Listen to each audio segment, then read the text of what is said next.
halmashauri imekusanya shilingi milioni 700 ambazo zinapeleka zinakwenda kwenye vikundi. Wilaya nzima. Naitwa Fidel Gunda.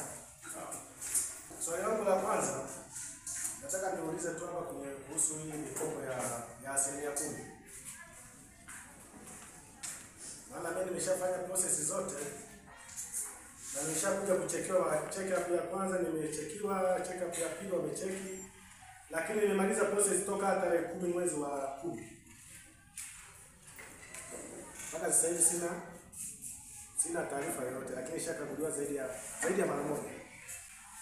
Sasa nataka kujua hii pesa inatokaje? Inatoka kwa mfumo gani? Inatoka mara awamu ngapi kwa mwaka? Kwa sababu sasa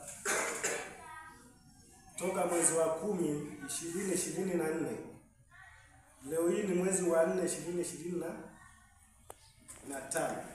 Hiyo ndio nitakuja kuipata leo. Ukaguzi wa kwanza watakuja wakaguzi wa level ya kata. Wakiondoka watakuja wakaguzi wa level ya wilaya.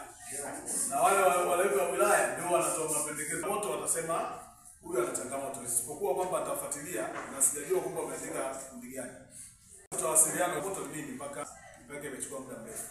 Lakini kwenye kama watakuwa wamekuweka kwenye hivi vikundi ambavyo tunategemea kuwapa mwezi wa 4 hii milioni 700 tuweze kujua.